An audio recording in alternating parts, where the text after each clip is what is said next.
Ladies and gentlemen, thank you. Thank you, Reverend Ayers, for honoring Prince in the church with full church honors. I have so many thoughts.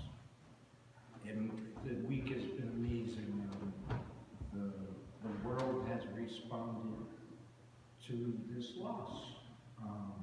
He was my pet. For, that word pet, it's kind of condescending when somebody in your life makes this impression. Because he wasn't a pet. He was a personality, and he was capable of communicating and touching all of our lives. And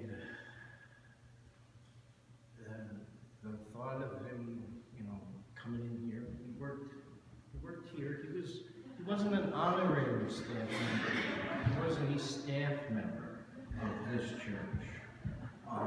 He became a part-time worker in the postal, and that's where he slept and ate and inspected packages and did all the mail things. But here he became an immediate, permanent part-timer, and then took it upon himself to become a full-time staff member.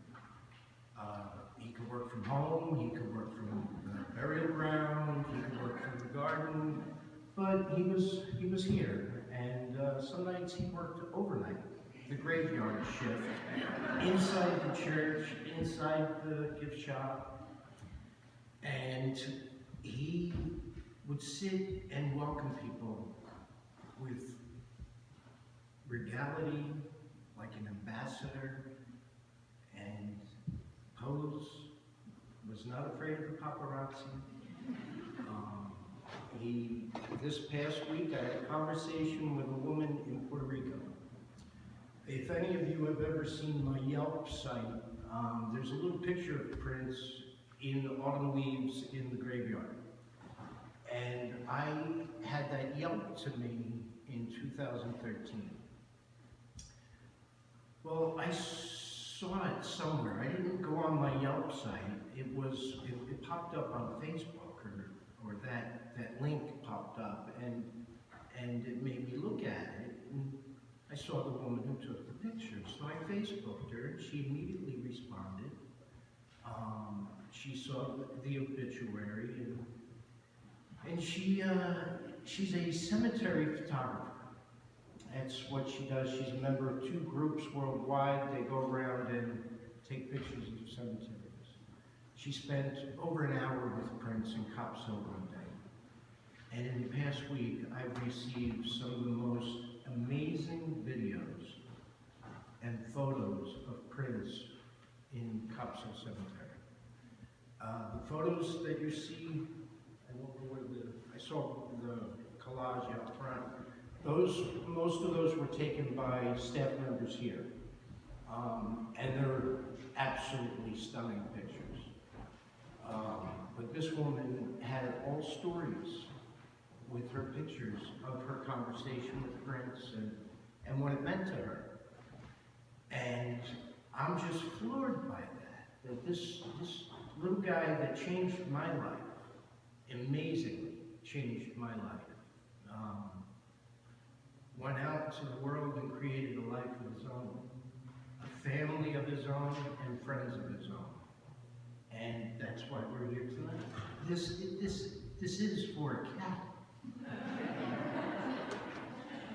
Okay, so that little heart, that little energy that made his personality, that we all possess as individuals, continues to stay here in the energy, in this room. He touched that, he created that, he shared that.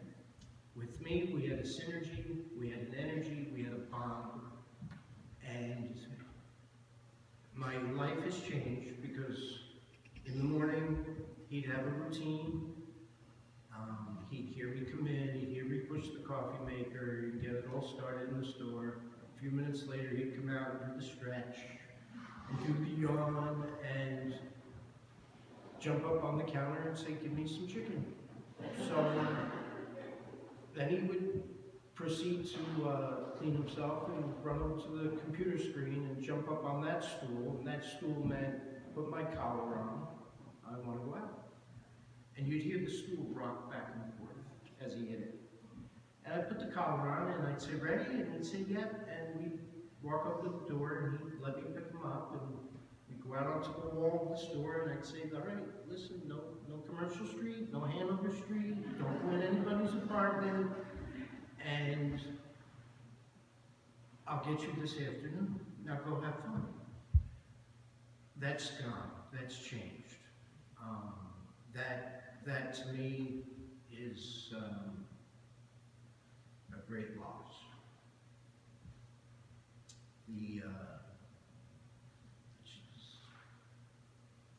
The whole routine, and that's what's coming back to me from you guys. I'm going to work in the morning, and there's Prince in the parking lot.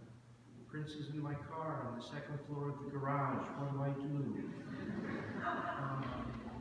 It's Saturday night, and it's, 11 o'clock at night, and Prince is in strength. So he made that imprint, and look what he did. This is amazing.